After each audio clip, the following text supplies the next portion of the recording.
to kick off the session. Ooh, I just realized. Thank you. Sorry, I might have missed your introduction on the recording, so I apologize for that. I forgot That's okay. what That's it okay. was. No, go ahead. Yeah. So welcome everyone. As Shibu said, thank you for having me. My name is Vlad Silak.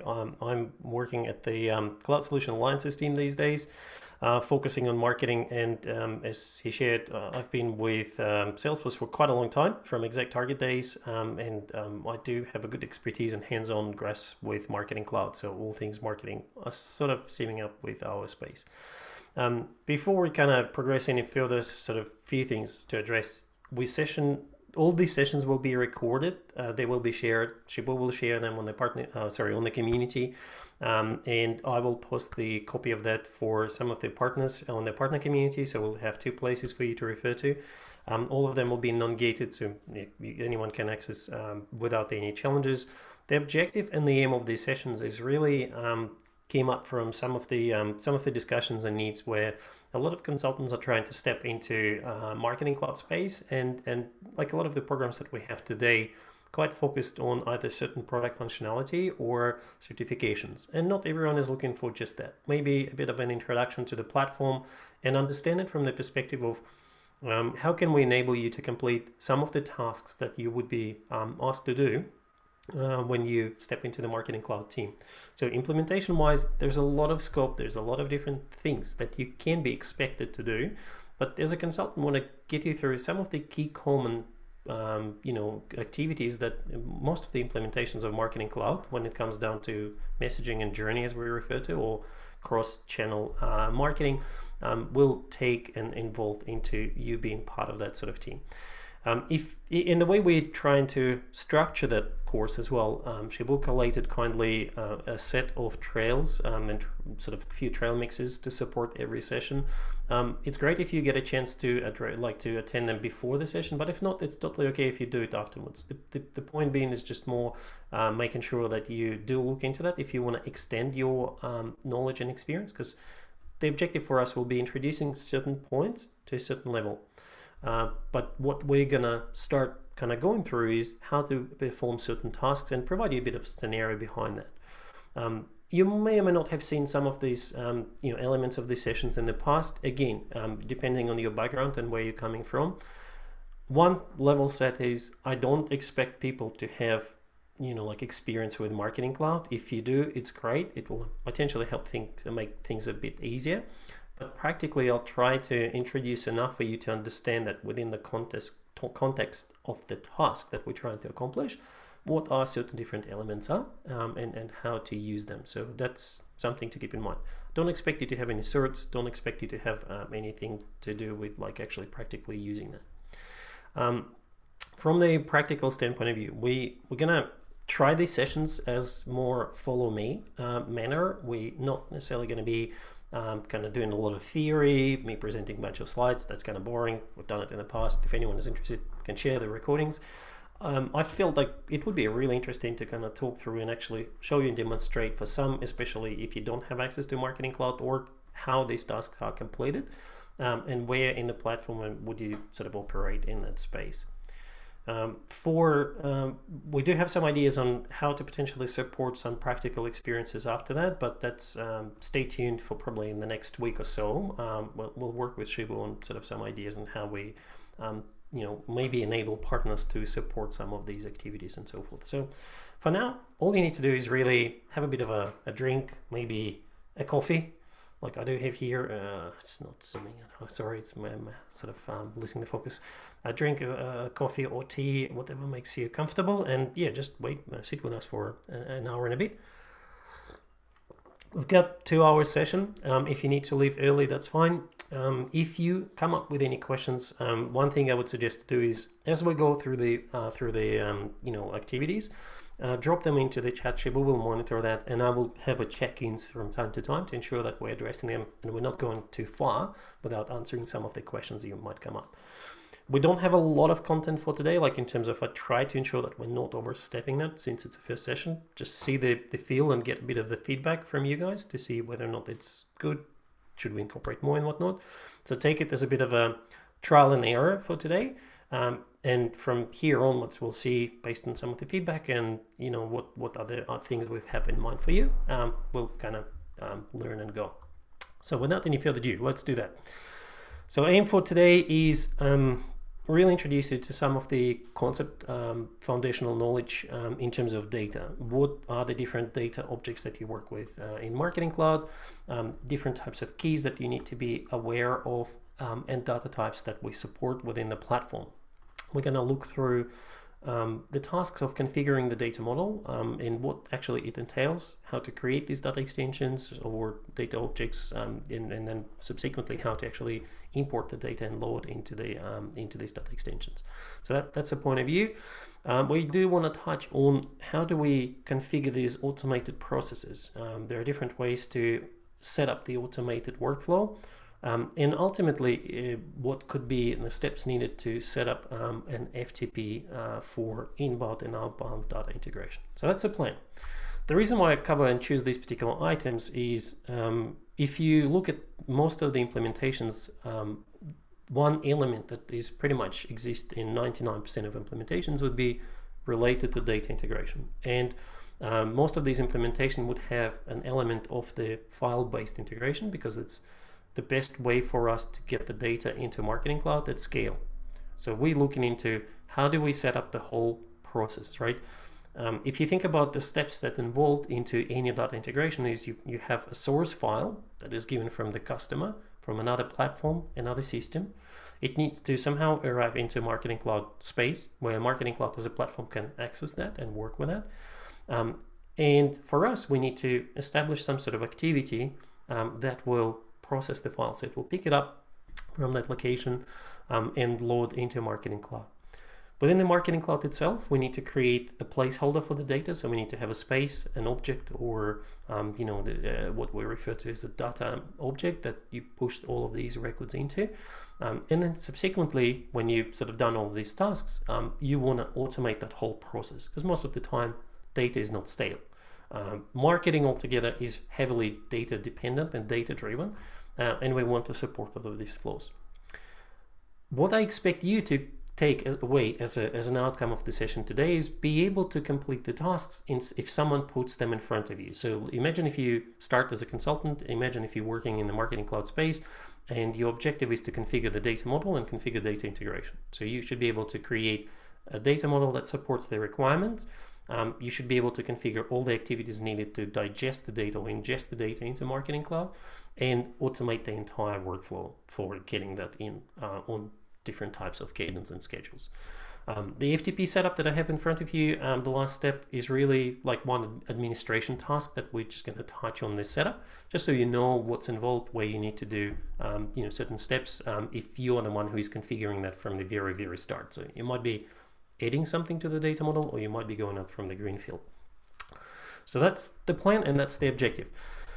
What are you expected to do is, and it's something that you should have, I should have demonstrated before, is effectively all of these items. So I talked about that, but I forgot to move the slide. Sorry.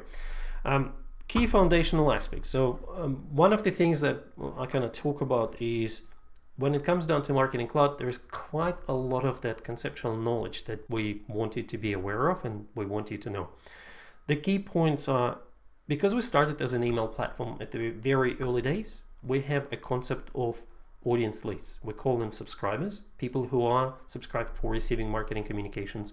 And at the very start, the very early days, we started with a data object that was called list. Makes total sense, because you effectively have people who are signing up for an email communications, marketing email communications, and they add it to the list or varieties of lists. Once we start working through the flow, you can imagine that some people would be continuously willing to receive communications, others might not. And in order for us to identify people who no longer want to receive these communications, we start introducing concept of things like suppression lists, exclusion lists, publication lists, and so forth. So we start managing, in addition to your customer details, we start managing their preferences and attributes and permissions to communicate with them.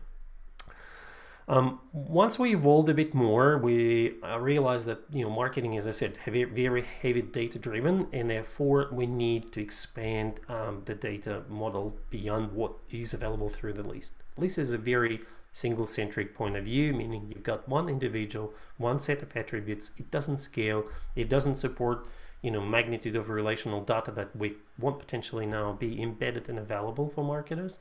And that's where our marketing team or sort of engineering team came up with a data extension. And the name sort of implies, right? It's extending the data model. It's an extension of their initial point of view. To a certain degree, it's a bit unfortunate that the name stuck and it didn't go away any further, and you ended up with calling it data extension. Now, putting it into the very simple practical perspective, think about the data extension, because that's what we're going to be working with, and that's what we're going to focus on, because that's what we're using most of the time these days, is a relational database table that sits behind the scenes. On the front end, it's more alike to the Excel spreadsheet. So you've got rows and columns. And if you come from CRM background, you would be very familiar. It's an object in a sense, right? You've got fields, and then for every row of the object, you will have a record. So it's exactly the same concept. Great thing about Marketing Cloud data extensions is they are completely flexible, meaning that you can design any data model. You're not bound to any standard today, and that's where it's sort of a double-sided coin, because on one side it's great, you can be as flexible as you want. On the other side, it's not standardized, so we're not necessarily working towards the customer information model that we start introducing more and more, or any other industry standards. We kind of treat every customer to be individual, and to a degree, it's a marketing perspective. I usually loved it, and I still like it. It's the fact that, yes, you can have a predefined point of view, but every customer is unique, and we want to support that uniqueness. We want to support that. So anyway, going back into that, we've got these different data extensions that we can create in the platform. It's ability for us to create. When you start, there is a set of standard data extension that the system generates for you, but normally it's not what you work with. So you kind of get into the point of, we need to analyze what the customer requirements are. How do we integrate them into Marketing Cloud, and what do we need to configure to support these data integrations? You will look into configuration-wise can be at different levels. So Marketing Cloud accounts have hierarchical sort of model, and the concept for you, without getting too convoluted, is think of it as a bit of a tree. You've got something at the top, but it's an opposite side tree. So you've got top level enterprise business unit, quite often refer to that in the exact same words, and then you've got child business units underneath that, and they can go into the hierarchy. It could be a flat model where you've got top level BU, and then it splits into multiple business units over the one account. So these are the ones that just kind of like, this is where we operate, this is our account, and I'm going to demonstrate that shortly. What we're going to be configuring is, and looking into configuration across one single business unit. So think of the potential work that you might be doing, this potential task you're completing it, is within one single business unit scope. So you're going to get into account, that's what we will refer to as a business unit. And within that account, we will start configuring the data model. Applicability wise, it is important when you're making decisions for design, right? It's not necessarily I'm expecting you to do the design, but kind of thinking around why might you need to do multiple data extensions and whatnot is, when we start configuring these things, you will realize that because we've got data of different nature, there are profile and demographic attributes about Vlad, his preferences about communications, his likes and my likes and dislikes about products or services. And then there's a whole bucket load of my transactional data. How do I interact with the brand? So my bookings, my purchases, my rentals, my visits to the doctors and whatnot, anything you can think of, right? It's a magnitude of data points. So we want to understand and differentiate and really build more or less entity relationship model with one exception. In Marketing Cloud, everything we do is centered around an individual. So when we're constructing the data model, when we're orchestrating, when we're building up these different data sort of extensions and whatnot, you always need to keep in mind that the data relationship that we build and the way we consume data should be around an individual. For any database engine, for any database platform, any source of data, we need to have some kind of key. And in Marketing Cloud, it's referred to as a contact key, or sometimes, if you specifically talk about email channel and email studio, it is a subscriber key. This is unique identifier for an individual that we provide to the Marketing Cloud platform at the time when the data enters Marketing Cloud. So when you want to import information about me, my profile, if I would want to load it in, I need to identify how the system should refer to me from the data relationship standpoint of view. Identify me, that's my ID. So that's the key that we're gonna have to define. It's not something we generate in Marketing Cloud, which is super important to understand. It's something that we need to generate before we bring the data into Marketing Cloud. Once we start creating additional data extensions, we can add things like channel identifiers. So the reason I'm using these terms, I want you to get used to them. So things like email address, mobile number. We can bring up the loyalty data, so we can start talking about a relationship with, are you a member? Are you not a member? Do you have any offers allocated to you? Have you had any offers redeemed? And so forth. What are these different types, discounts, whatever, points are allocated and acquired through the period of time, and so forth. We might have a bit of a connectivity with things like data warehouse or MDM, master data management platforms, where the customer data is being aggregated from other different platforms and tools before it gets to Marketing Cloud, and we're only partially getting that. And sometimes the data could come up from different systems where there is no unique identifier that is globally applicable. An MDM solution would effectively generate one of them, and we can have that key as a way to connect to all other different data points within our platform. When it comes down to connecting to things like Salesforce CRM, so Sales Cloud, Service Cloud, products, all of these data points, usually we refer to the contact key is related to the CRM record ID.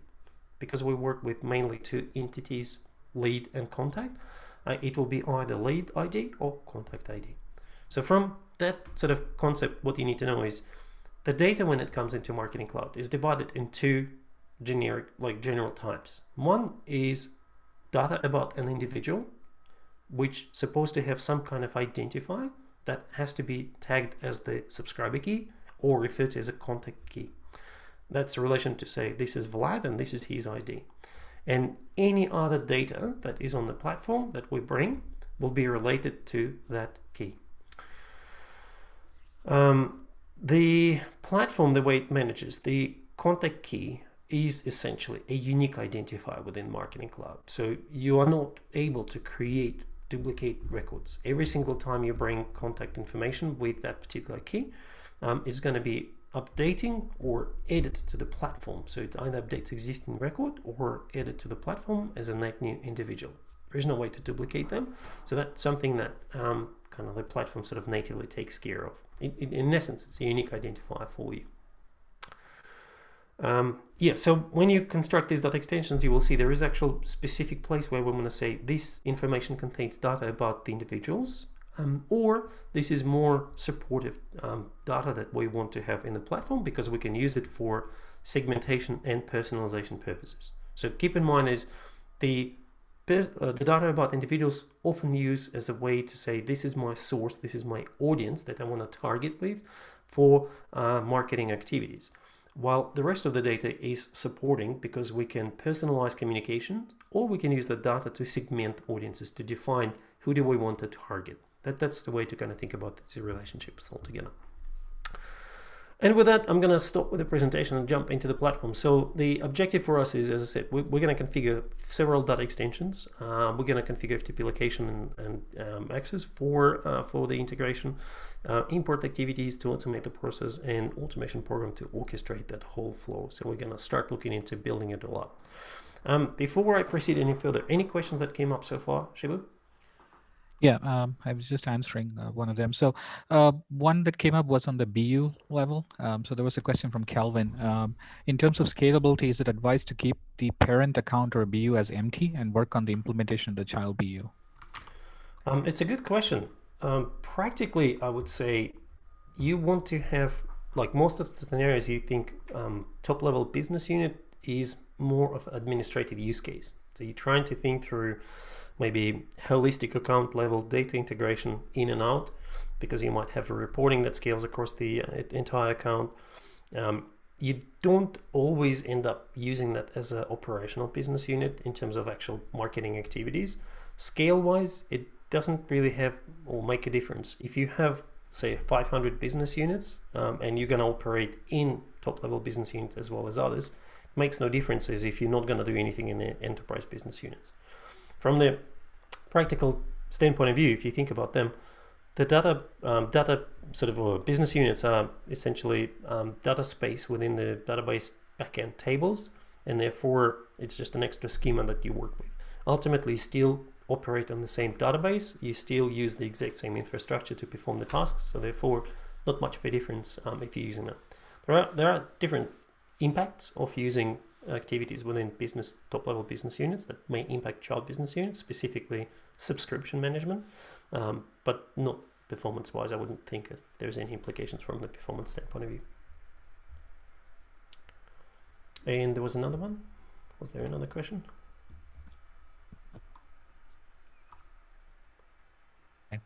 One more question. Let me see. I think Shabu might have had a challenge with connection. So if you guys can still hear me, Ravish asked, how do we generate new subscriber keys in Marketing Cloud in case we're not ingesting the contact ID or lead ID from legacy system?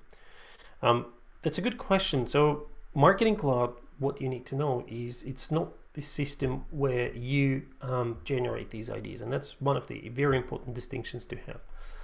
When we importing data, when we interacting with Marketing Cloud itself, you are expected to provide these identifiers. You're not expecting the platform to take care of that. So it's kind of your responsibility to figure out where you generate the ID before it hits Marketing Cloud.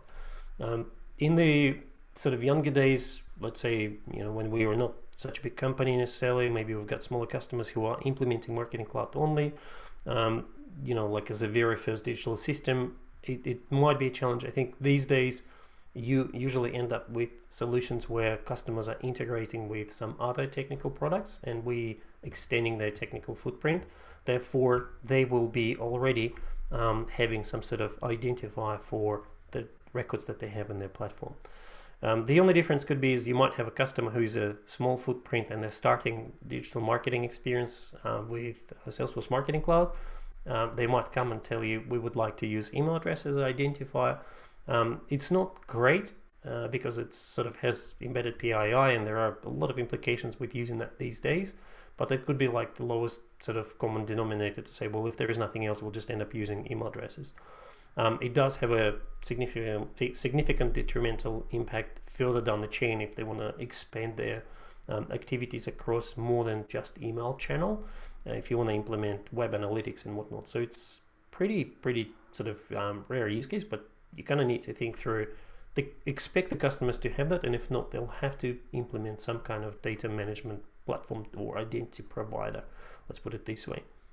Doesn't have to be anything sophisticated. They might look into using Salesforce CRM from the perspective of generating customers' IDs. It's one of the patterns that we support and recommend architecturally, that they use Service Cloud or platform license to effectively create the contact ID for every individual that they want to register, and then use these identifiers to bring them into Marketing Cloud.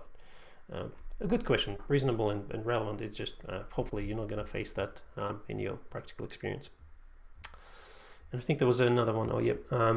Monty, lists and data extensions are similar. I understand that data extensions has more fields, but isn't that also possible with lists? Is there any specific scenario when you use data extension versus list, or can you use them interchangeably? So a few points. I mean, yes, to a degree, you're right. Every data structure allows you to create attributes. Think of the data extensions being individual table for every data extension that you create. Versus lists, when you create them, they all share attributes in the common table. So if you create one list and create a second list and create a third list, all attributes are going to be exactly the same. You don't differentiate between them because the relationship is effectively list ID, contact key, and then links to the profile attributes table that contains profile attributes shared with any single list. Again, it's just because of the way the platform was designed early days. So it's not very scalable when it comes down to volumes. If you have an account with 250 plus thousand contacts, lists are not necessarily going to perform well. If your customers are using products like Journey Builder, then list model is not supported, and we have to use that extension for all of these activities. And you will see once we start configuring Journey, I think one of these days, I think week 3 or 4. So it is something that is really coming up. And if you do you want to have a little bit more details around that? There is a trail that actually talks about the differences between them, like the key conceptual sort of selectively choice differences that might help you to make a decision. Practically, I would tell you from the performance and kind of product vision where we're going forward, I would say list model is a legacy model, and we shouldn't be implementing any new solutions using list model. So that's kind of like the way to think about that. All right, but it's a good question. Thank you for bringing it up. I think it's important that you have a good understanding of what the differences are and why would we want to choose one or the other. So let me switch the screen share. Just give me 1 sec. So get to stop share. Switch into the actual product. Okay, this one. So.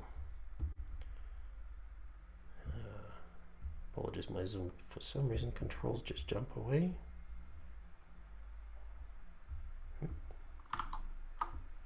There we go, screen. Okay. So we'll start with the Marketing Cloud. There we go. This is our main interface when you log into the Marketing Cloud. So I went through the login screen, just fill up the details. So when I land here, what you can see is I've got menu items that give me a view of all the different tools available in my account. They're account based, so if your customers or yourself don't have some of the options, you won't necessarily see these items. So you've got channel studios, which is email, mobile channels. You've got mobile connect for SMS, mobile push for integration with applications, social, advertising, web, and a few others. So from our purposes, we're going to look into a couple of studios today. I'm going to be actually looking into first Contact Builder. This is where we're creating data extensions, but I will demonstrate to you there is another way to do some of the things if you go through the email studio, because it has an additional items. It's probably going to keep it for the second session. So for us, Contact Builder is a place where we configure the data model, where we define some relationship, and then we will look into Automation Studio to set up some of these activities in the automated fashion. As I said before, I'm going to keep it a bit zoomed out so you've got a better view of the screen and different items. If it's too small, please let me know and I'll zoom in a bit more so it becomes a bit visible. Now, before I guess proceed, so what objective is we trying to get into today? I'm just going to look into, like I've got a bit of a narrated script for that. And I'm going to share with you for the next session probably. So what we're going to look at is I want to try to screen share. So let me see. Yep. Excellent. So you should see the Quip document with this scenario. So I'm looking into a customer has a fictitious brand that does the vehicle rentals. They do different things like boats, cars, motorcycles and bikes and so forth.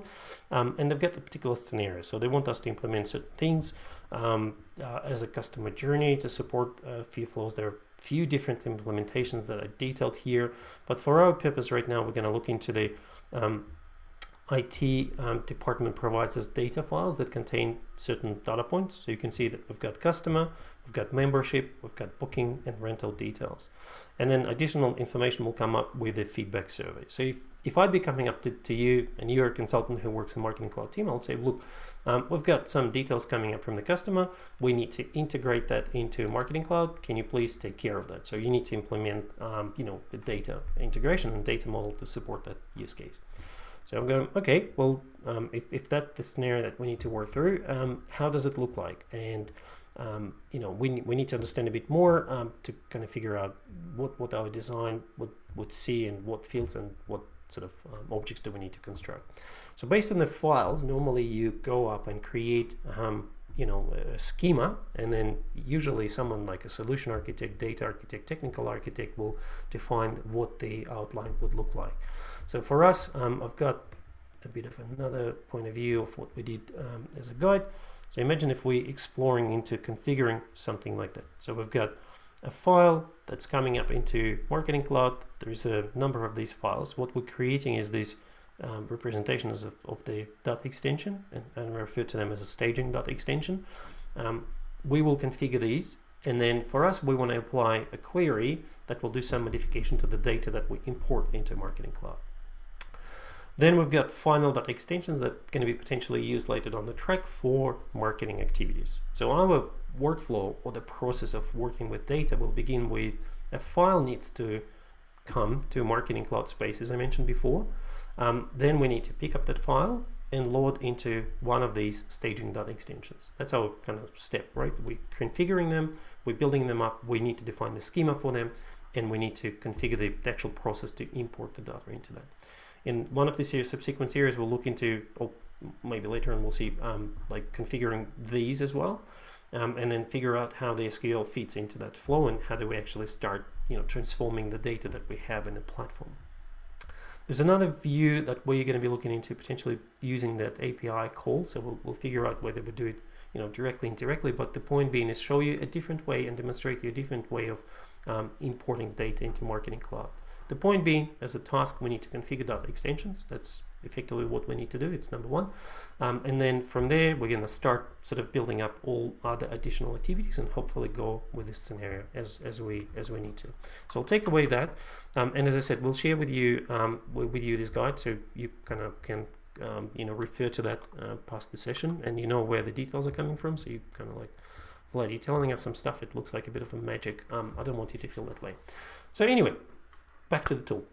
We came into Contact Builder and the interface starts with a data designer. As you can see, as I mentioned before, everything is centered around individual or context. The way system looks at that is just kind of says, okay, my data has to be related to individual somehow, and that's exactly how we want all the flow to work and operate. Our activity is going to start in the data extensions folder or tab. So when we come here, that's the place where we will create these data extensions. As you see within the Contact Builder, there is no option for us. So when I click the create, you will see it's still everything we talk about here is about data extensions. So towards the question that you asked before, do I choose this? Do I choose data extensions? Most likely you're going to end up working with the data extensions. I don't expect you to work with the lists for customer data. That's important distinction to what we do. What you will see is there's a set of standard data extensions created for you. That's totally fine.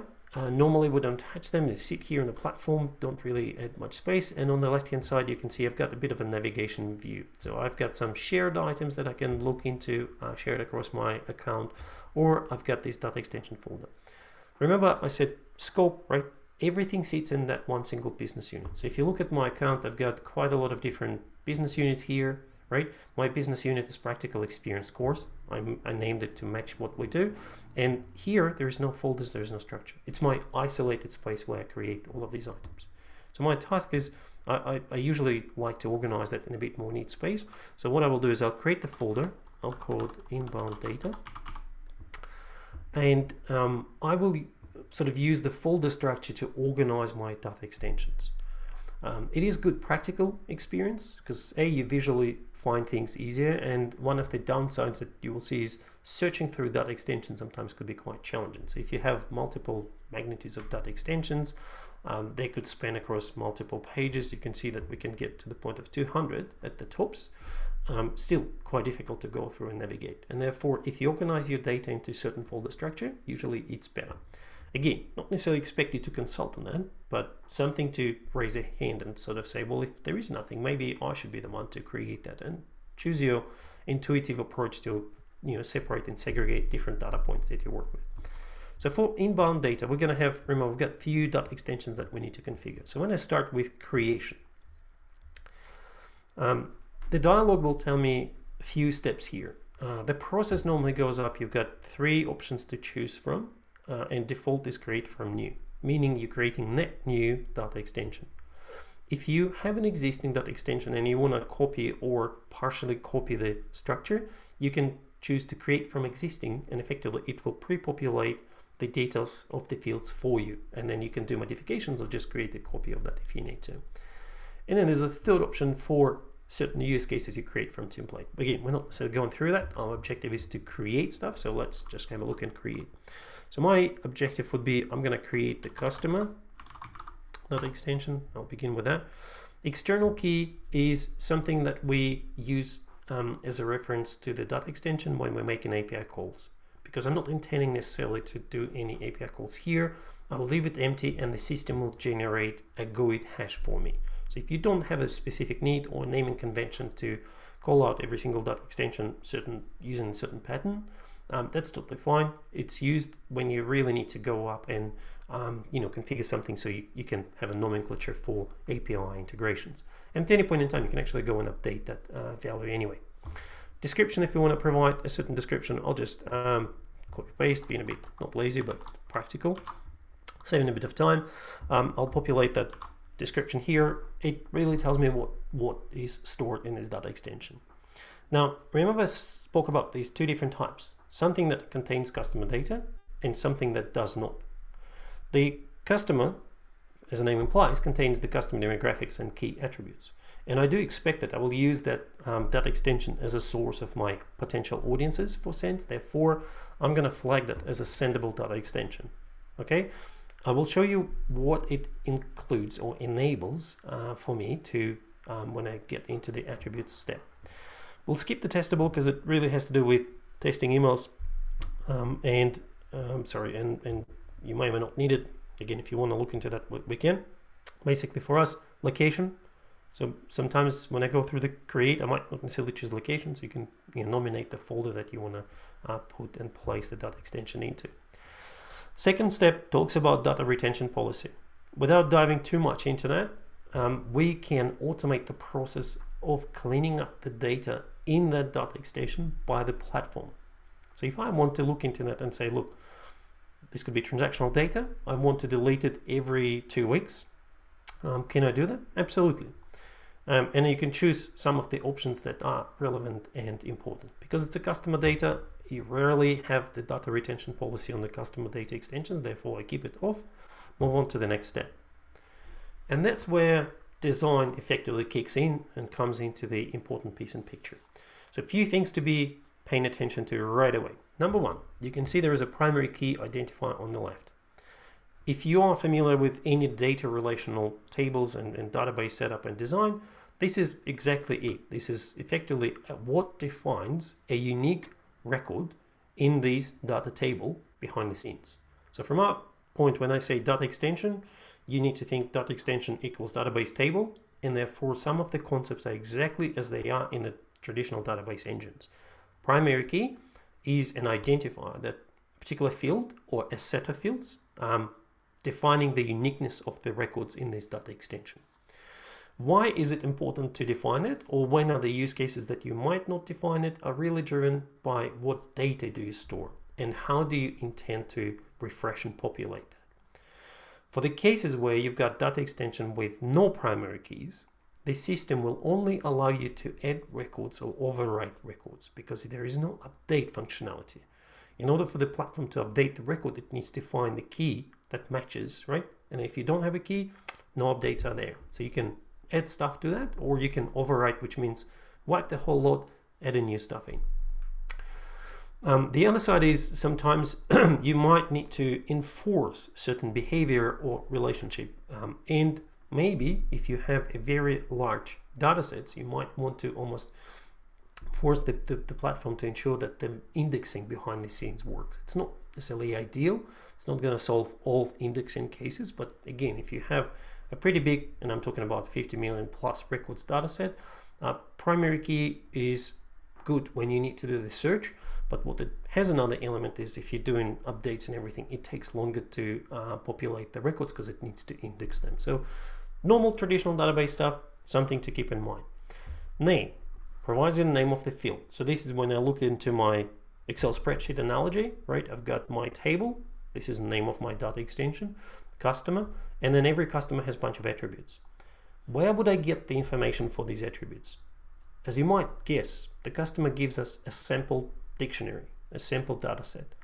Someone who gives you a task to complete configuration will go through that and work through the design and identify, okay, so get a set of attributes, first name, last name, email address, mobile number, loyalty member number maybe or maybe not, and so forth. So they build up this data dictionary for you. And then the task when you need to configure something should include all of these details for you.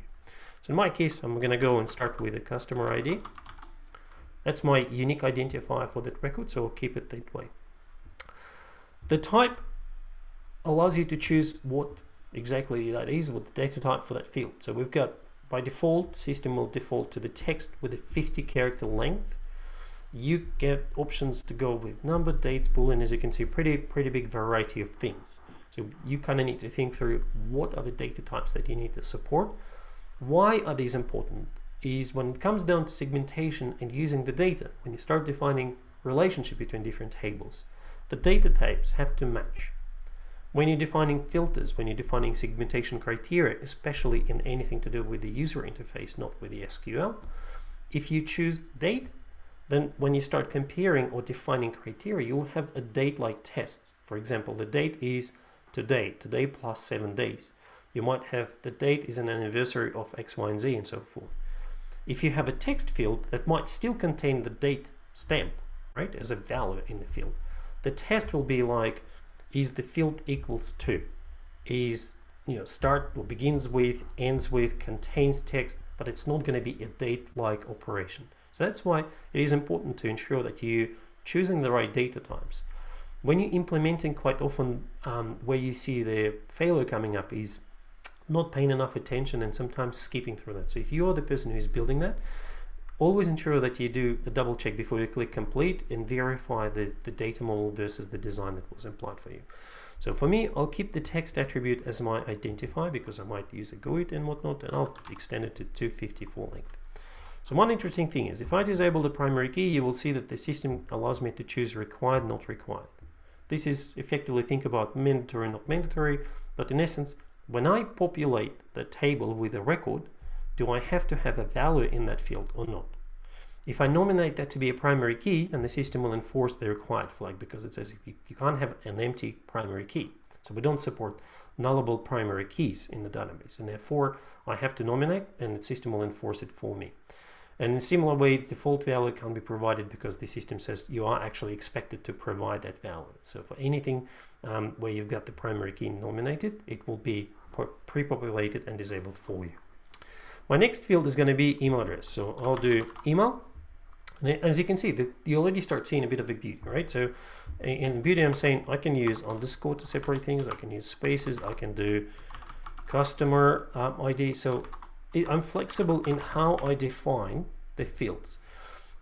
From practical standpoint of view, you need to know that we are case insensitive platform, meaning that if you use customer, lowercase, uppercase, mixed case, doesn't matter, we will treat the names exactly the same way when we're using them in the queries, when we're using them in the scripts, and so forth. So we don't really look and pay attention to the case. It's more a visual appearance, that something that you need to kind of know and work with. Now, with email address has been a bit of a tricky one because we want to nominate that to be actually an email address. And again, I might choose to be required, might not, but it needs to be an email address data type. Why is that like that? If I want to use that extension as a source of my contacts or customers that I want to market to, then I should be providing that email address as a part of the attribute set. And when I send communication, the platform will use that field. It would know that the email address is the field that it needs to use for the email communications. Slightly different play for mobile because we need locale and mobile number, but kind of like analogy is very similar. So you can see that there is a phone number, there's locale, and so forth. So the concept of making sure you understand that channel identifier has a data type is important. The only other thing I want to say is if you've got personal email address and work email address, we only want to see one email address data type in the data extension. Otherwise, platform goes into a bit of a fuzzy logic and it kind of breaks up at the same time. So if you do need to have two, and they all need to be here, the second one would be, and maybe do work email. I would keep it as a text. So do the same for match, but keep it as a text because that's the one that system will use. Not discussing at this point in time different strategies around managing that because it's way beyond that. Our point being is we're following the configuration that we've been given. Now, let me quickly go and configure a few more fields here. So I'll do first name. I'll keep it as a text. I'll give it 50. These are not, so I will put it the required as well just to match my schema. Everything else is not required. So I'll do first name, last name, text. I think I've got it maybe 52. I can do mobile. I'll use it as a phone. Again, you can see that system kind of takes care of me choosing the value. I don't have to specify that. And I'll use as leisure customer. In this case, I will choose the Boolean field. So I can choose and pre-populate that. Now, the other side is default value that we didn't talk about. In my case, I can nominate for some of the fields that are not required to have a default value populated by the platform. So if I'm not providing them, I would expect platform to take care of that. And I want to explicitly say, if the customer value for leisure flag is not provided, I want system to record it as false. So when I do conditional requirement checks, I can always refer to is, is it true or false? It's a very easy test case for me. Quite often it's handy with the segmentation because it's a very easy test to follow and create. Now, additional thing that I quite often do is refer to is a date edit field that allows me to do a bit of like timestamp on the records. So again, I changed the data type to be date. So I want that to be a date. And what I want to do is, instead of specifying a specific date, because I can choose the calendar and kind of go and say, okay, I want that. I actually want to go back into, I think it forces me to choose something. Yeah, so I'll wipe it up. I want the system to generate that. So it will populate the timestamp. And the date for us is an interesting, because we actually choose and store date and timestamp behind the scenes in the date data type. So I want the system to put the system timestamp into that. What you need to be aware of is the system generated times would be in the central standard time. So if you kind of looking at the saving, for example, if it's a loyalty member or not, or have that person joined the database, 2 years ago kind of thing, that's not necessarily that date, right? It's the date that our system will flag and stamp, and it's using the central standard time. If you want to have a date stored in the platform, you just purely choose the date and put the values from the customer. So when they joined, when was the last transaction, and whatnot. So you have magnitude of options here. And then the very last point before I look into that is send relationship. So again, going back into that, remember I said it's a sendable checkbox at the very start when I was creating this data extension. So what we want to do is now tell the platform, look, because it doesn't know which particular field I should be using as a customer identifier. So remember that slide with the key, subscriber/contact key. That's what we're trying to achieve here. So the system populates first field in a way that I create in the list, but I get to choose which particular field I want to do, with the exception of types. You can see that all of a sudden, the mobile, the leisure customer, business customer, and the date edit are not available in the dropdown, because everything internally that has to do with the customer identifier has to be a text field with the length less than 255 characters. Otherwise, the system won't be able to connect it in the certain places in the certain tables. So we're kind of preventing these things to come, and be selected. And therefore, I choose customer ID, and subscriber key remains here. If I want, my email address to be identified, it is still supported because it sort of follows behind the scenes as a textual field. It follows the required length format, so we still support it. I can say email address is my customer identifier, right? So, which is not necessarily true, but you've got the choice and you've got the idea. So when someone gives you a brief, you're creating a sendable data extension, you're creating a data extension to contain custom information. If you're making it sendable, and the other reason for making it sendable, so you can connect it in the contact model. That, remember that big schema that we started with on that contact builder, you need it to be sendable. So we'll create that complaint. There we go, customer created. Now quickly reviewing that. So a few points to demonstrate, just to see what you can and cannot do here. So here's the list of our fields that we've added.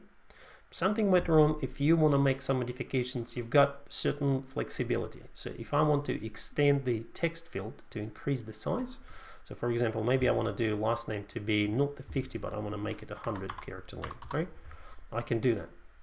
I can change the value required, not required, if my data extension is empty. So right now it's empty. I can make it required field because there is no record. If your data extension is populated, you won't be able to choose it back. Okay, so there's a few things that you kind of need to be aware of. Sometimes if you need to make modifications and you need to kind of like enforce some of the things and the logic doesn't allow you to do that, and you can't delete or clean up the data extension records, then what you do is you delete the field, right? You kind of go delete one and then create a new attribute. So you kind of go through the slightly different steps to add stuff. You can still do required if the data extension is empty, but for anything that is not empty, unfortunately, you won't be able to add a required attribute. So that's something to be aware of. Okay, and that's kind of like our way of we've done it. Now, second bit, name, description. You can see them. Remember that external key, as I said, it's a GUID-like value, so system populated it for me. I don't have to go up and configure it. It's been done. I left it empty. Location, I can change it if I need to. And same sendable configuration, so it's used for sending, and that's the attribute that we're using to define individual as a contact key and so forth.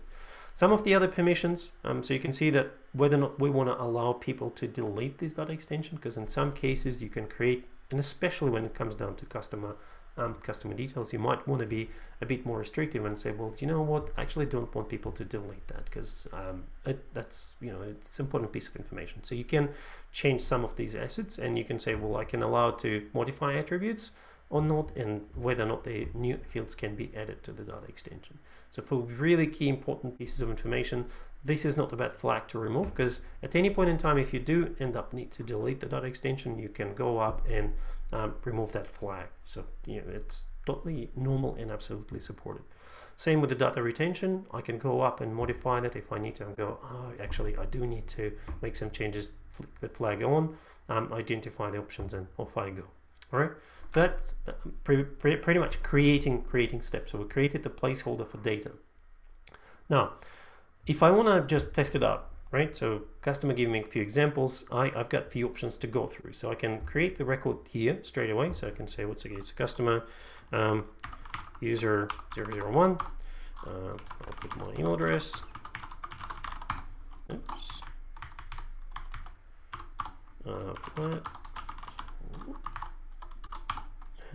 I can skip. It's not mandatory, and again, see, system kind of pre-populates them for me. It doesn't leave them empty, and I'll leave date edit here. I think this might not actually work, date edit, because the system treats it as an empty field instead of the null value. So when you're doing it through the user interface, this is not actually populated. So I've seen that number of times, but that's more or less normal. I do know that this is indeed the case, and if I want to modify that, I can actually change that to say, well, choose it to be today's date and save it. And you can see it builds up the time because I don't have a choice to provide the time. So that's another downside. When you're feeding the data for date fields through the files or through APIs, you actually get a choice to provide specific timestamp. So you can enforce to have the right time and get down not to the date, but the actual time as well.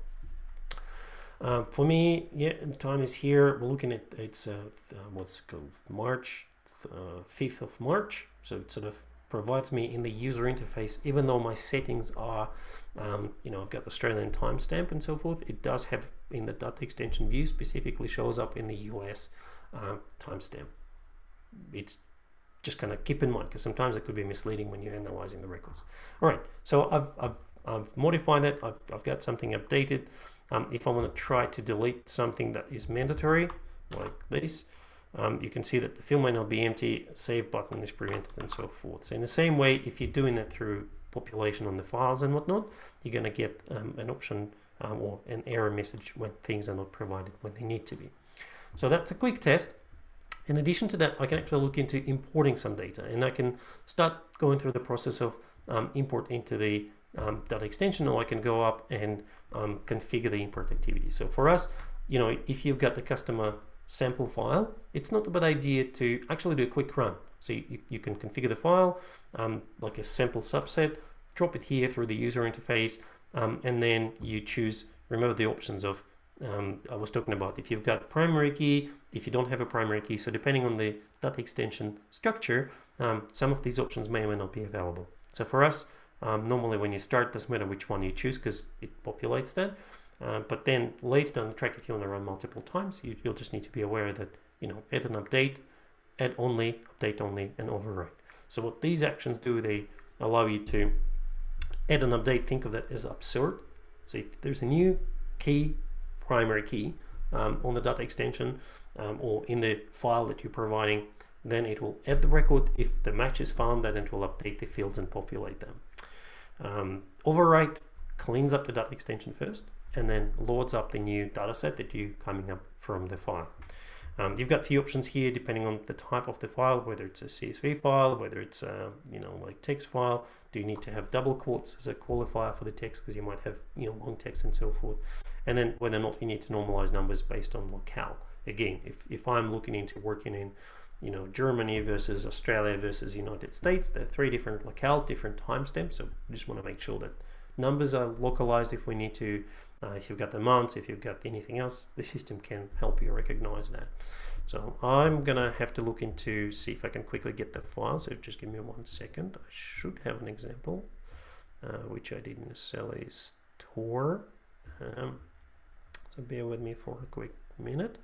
And Shabu, do we have any questions at this point in time while I'm getting the file ready? No, Vlad, I kind of answered most of it, so good. Excellent. For now. That's good. So I'll prepare the file and we'll go through that exercise. So let me go into this Finder customer. And I'm gonna save that. Save as.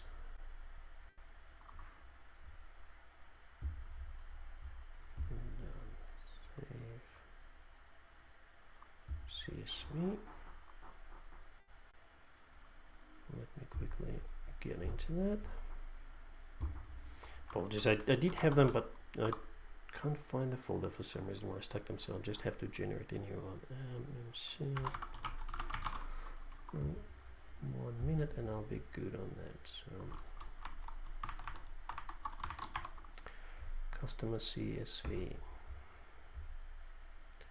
Alright, showing Finder. There we go. And what I want to do is I want to drag the file. Oops. I don't want to download that. So hold on. Let me choose the file. Recent. Not that. Let me just go through that for a second. Documents.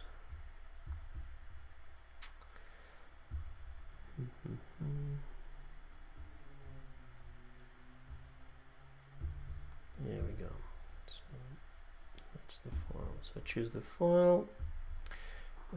And I get to choose. So once I choose the file, I get to choose. Do I use comma delimiter, tab delimiter, other? I'm using the CSV file, so it's a very simple CSV file. I'm going to keep the dates as they are. So I want to go up and so say it goes into the custom.extension. I'll choose the option to overwrite. I don't want to do any of that, and I'm going to click next.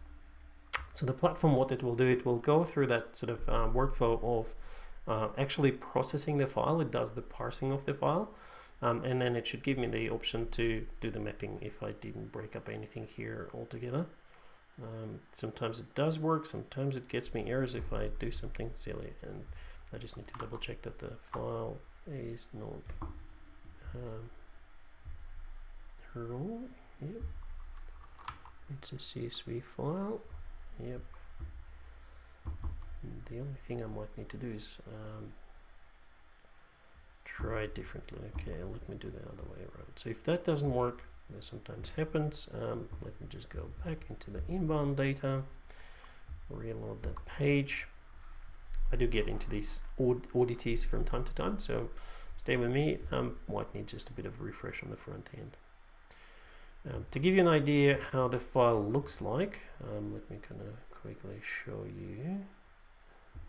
Share. Text edit, that's the one. So that is my file.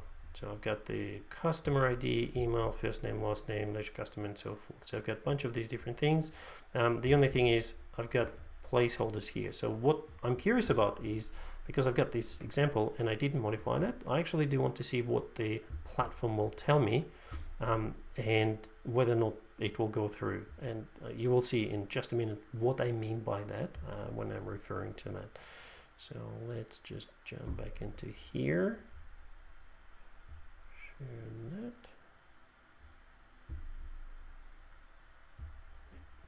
All right. So when we're coming down this way, let's do one more time. Dot extensions. And go into my folder here. Customer. There's another way where I can start that. I can just do it from here. So let's try it one more time. Import. Let me choose the file. That's the same file. Okay, it's a comma delimited. Skip it. Let's see if that works. I haven't been using that functionality for a while, but I thought it's just gonna work. No dramas. That doesn't look right though, so I'm gonna try while it's doing that. Just give me 1 second. We'll double test whether it's me doing something silly or not through the slightly different part of the interface. So I'm gonna go and quickly jump into the email studio for the exact same functionality, and I do apologize for it shouldn't be giving me these troubles, but for some reason might be my file doesn't quite work the way it should be. Let's see, dot extensions. Similar view, as I mentioned before, there are a couple of places where you can work with data extensions. In Email Studio, I've got the chance to do it through subscribers view. I still have access to data extensions, so I'm going to try that here, doing the exact same step. And if I just double check that, it's still loading. Let's do records.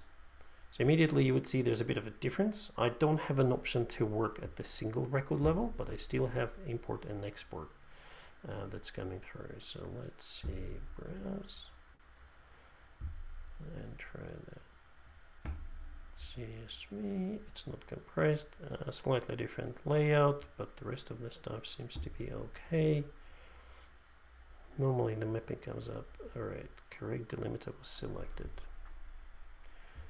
Right. Yes, it was that. It must be my file. All right. That's where sometimes I just double check that because this doesn't give me that error of the screen, but seems like there is something wrong with the file. All right. Let me put it a different way. What I'm going to do is I'm going to jump ahead and imagine that we've done some testing. Things worked out, things didn't work out. Let's kind of look into that. How do we actually automate the whole workflow of managing the data coming up into the platform on the schedule? So for that, I'm going to look into two places. Number one, I'm going to start with setup. And in the setup, if you remember from the plan that we wanted to achieve, was we wanted to get and configure the SFTP location. So because I've got the file-based integration, the files that you want to send to Marketing Cloud can arrive into the FTP location. And for me, in order to use them within my account, I've got a few options to look for. So number one is I've got FTP access itself, and then I need to configure what we refer to are file locations within the platform. So for every of the business units, we now have ability to configure up to 3 users for FTP. The reason for that is you can have, I can use my account level FTP configuration, or I can add a particular dedicated FTP setup here. And then what it gives me is ability to go up and connect as a dedicated user.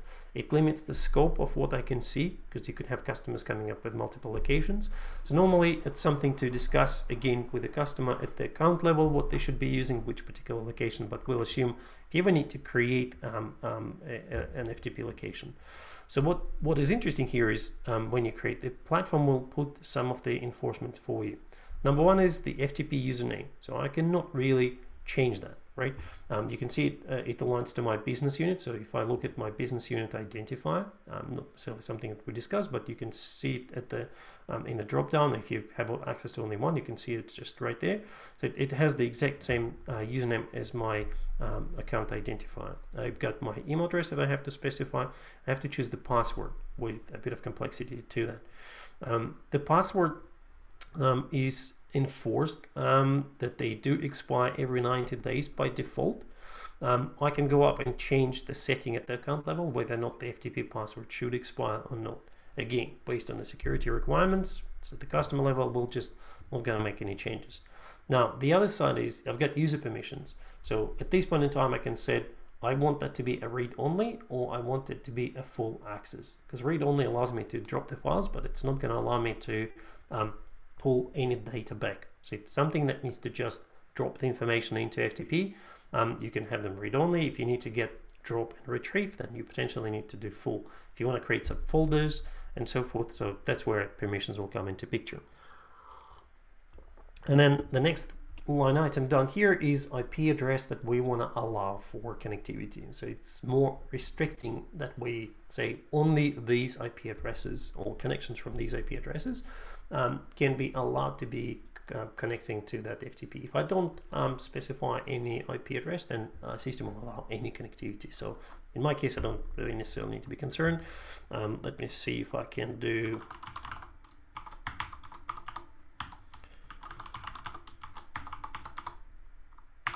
there we go. Hopefully that does work. And then I can add an FTP user. So now in this case, because I'm using the password, I don't have to do anything. If I want to use SSH keys with and without the passwords, I can have different options. So from my perspective, depending on my security requirements from the customer, you've got different options to go with. I'll just keep the password, don't have to worry anything else.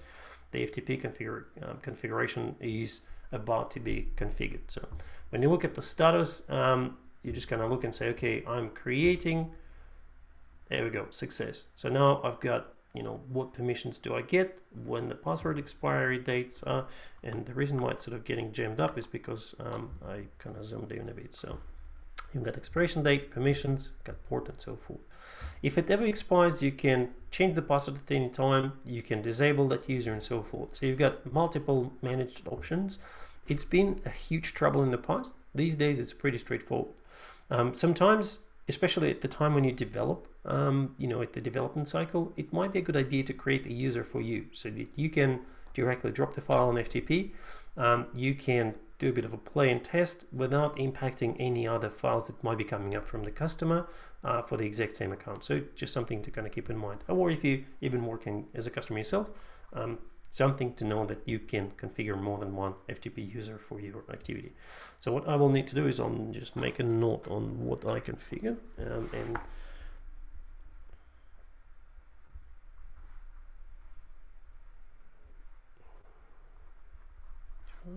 my user is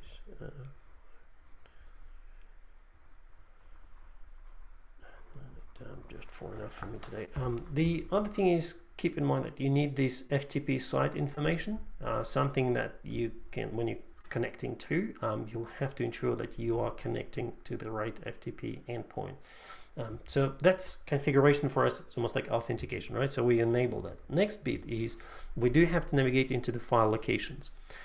When we're configuring FTP location, the system will create a certain structure folder, or folder structure on the account. So we've got imports, exports, and you've got like for automations, I think it's called triggered automation. So we'll see when we connect to that, when we get to that, what the folder structure looks like. From the configurational standpoint of view, in the user interface, so the abstracting to the platform level, from the platform level down to the application level is, I need to tell the platform where I can look for different applications. So it will create by default in every business unit, you'll get exact target enhanced FTP location. So if I want to look at that, because normally A, I rename that, and B, I'm going to look into which folder it creates to.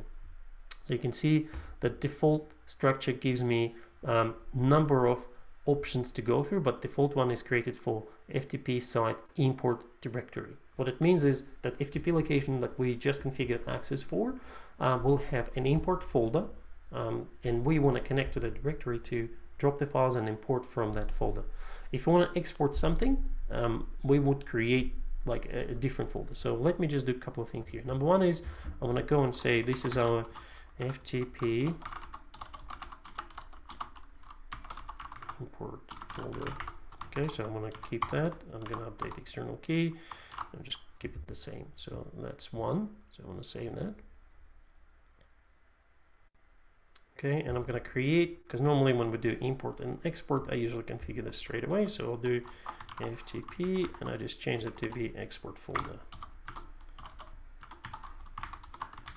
So now when you start working with, with different activities when you configure data in or data out on the platforms. It's not connecting to that. It's about how the application activities will use it, and you shortly will see where we go. I will configure the hence FTP export directory. Okay, so that kind of gives me an option to extract data from Marketing Cloud if I want to, later on download and push it into different systems and whatnot. So it's outbound integration. As you can see, the other thing is I can configure it to the external FTP SFTP sites. So that's another thing to keep in mind, that we do have an option to configure for external location, both for imports and exports. But now I've got FTP import, FTP export, which is great. That's everything I need to do from the configurational standpoint in order for me to configure the activities in the account. So now what I'm going to go next is I'm going to go into the Automation Studio, and that's where we're configuring different activities and setting up the process. The import of the file that I have, it's a sample file. It sort of kind of comes in, and something didn't work for me in the UI, but what we'll do is we'll drop it on FTP, and I would want the platform to essentially pull it from FTP location and load into that my data extension. So that's something that I want to go through and configure. And I don't know why, but the UI seemed to be a bit fiddly, whether it's just my connection. It just doesn't like me for some reason. Let me try it one more time. Maybe it's a browser. Did not been a good friend of mine. So you've got a list of different activities, and in the overview, basically when you start, that's the initial landing screen of the automation. As I said, this is a process. Nothing happens right now here. So what we will do first is I'll go and create the activity for importing the data. I've got a list of different options to go through in different activities. Essentially what I'm going to do is similar to that. I can create a folder structure here if I need to. I can right click, or maybe not on that. Not every item supports folders. So you can see here I can create a new folder, but the import activity doesn't actually have that. There are some of these little tweaks and quirks. Anyway, when I start create a new activity, I'll choose the import file, and you can read through all of them, but for us we're creating the import. So what we're giving a name is how we will see that activity in the user interface. So I'm going to call it import customer file into data extension. All right, and we're importing customer CSV from FTP. Again, I don't need external key. What I want to do is I want to send notifications to. When I start looking into actual activities that I'm gonna run, at the end of the import activity, I want the system to send me an email. It's really useful at the time of development to get that email notification, because when you run activity, you don't know what's happening. If everything was successful or not. There's not enough information in the user interface necessarily. So it's a really good way of getting into the error resolution, especially at the development time. So I'm going to keep my email address here. There we go. And I'm going to go next. Now we're defining where we would want to go and load that information from. So as you can see, I've got FTP import folder and I've got FTP export folder. So I can choose which particular folder. Even though semantically different names, practically I can choose any folder that I have on my FTP location that I configured in these file locations. Remember, like one step ago. So now this is where they come into play, because I now tell the platform where to look for that file. So I'm going to go and say I want to have FTP import folder, and I need to define the file naming pattern. So let me just copy that and say customer CSV. I'll just go customer example. Actually, get rid of example. We'll just do customer CSV. So what I'm going to do is I'm going to say customer .csv. I can add date variables. Quite often you would find that the data that is coming out into the platform might have a different time step. So if we're doing daily hourly breakdown, so you want to specify what are these different timestamps are. So when the platform gets to the point of you've got multiple files sitting on FTP, it will actually look for the latest and greatest and pick that file and start processing. If tomorrow comes the next file, exact same file naming pattern, but you don't want to overwrite existing files, so especially if you get read-only, you can't necessarily overwrite, so you'll have to do a drop. It just needs a time format. So I can start embedding things like customer, and maybe I do have something like a year dash month dash day. Okay, so what it sort of relates to is if I would be having something like, so I'll just go to the next line, customer 2021, and we've got 3, and we've got 5.csv. So that's what the system would expect me to have on FTP if I choose to go with this notation. So for now, for my simple task, I'm just going to go with just customer.csv. That's all I need to do. The system will tell me there is nothing there at this point in time, which is absolutely true. If I would connect to FTP right now, get the connection in, drop the file in, it should identify the file and tell me that everything is in fact in place. And we will do that as a next step. So date format, you can see there's a lot of different dates, date types and so forth. Why are these important? The system tells you how it expects the dates to be formatted in order to recognize them correctly. Remember I was talking about that US time zone versus Australia time zone and so forth. You can see that it's got month first, then the day second, and then the year, and then you go into the time. To a certain degree, there is another trick to that. We support ISO date format as well. So you can explicitly go YY-MM, sorry, YYY, like 4 year, digits for year, dash month, dash day, and then you go hour, minute, second. So it is supported too. But if I switch into, let's say, I don't know, Dutch, for example, you can see that it kind of looks into a different format. So if you do have these dates, make sure that you always choose the correct format here. In my example, I'm pretty sure that I don't have anything in terms of dates. So I'm going to get English. I'll just keep Australia for the difference. Respect double quotes as a identifier if I need to, comma as a delimiter, and then skip rows with the bad data. Now, this is a really important thing. If you want the system to go through the file and say, well, okay, you've got 20 records, one of them is broken. What do you want to do? Do you want to abandon the whole import? Do you want to just abandon the one record that is broken? So that's what the flag does. For us, it's usually a good idea. I've seen it only a couple of times when we used don't skip the row, which means if at least one record is wrong, it will fail the import. So we want to choose that option. And then if you've got advanced options, you can start looking into some of the additional functionality. Usually it's not required. It kind of gets to do with file being delayed. Do you allow for any particular time lapse before and after and so forth? We'll just skip it as per normal. The next step for me is to identify where do I actually want to place my data as a result. So I need to go into the data extension and choose my customer. The import activity works with both data extensions and lists. So if I need to choose and go and say I want to create and push them into subscriber list, I can actually have to go and choose a particular list to nominate and push them into. So in my case, data extension, as we spoke, I choose customer, and the platform tells me my data extension selected is the customer. The mapping of the file is important. So system will read the fields on the data extension. Because I don't have the file, I didn't explicitly put anything there.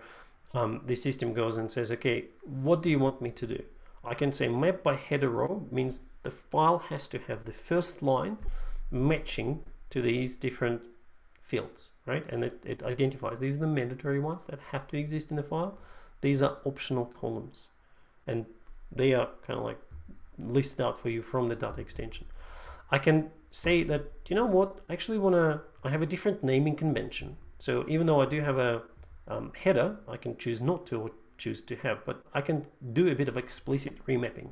I have a different sequence, like yes, customer ID comes up first column, but email address might be coming up column number 5, and I have to go and figure out, well, first name is actually number 2. And so the system will guide me through to ensure there are no errors and duplicates here. So it kind of takes care of this mapping for you. I can do the mapping manually. So in this case, the platform will tell me, all right, you need to choose the file first. So let me try and see if that will try to parse that file now. If it works, if it doesn't, there you go, it does. And then it tells me, all right, so here's your dot extension field set. How do you want to map them together? So I'm going to go and say, well, yeah, okay, customer ID comes up into customer ID.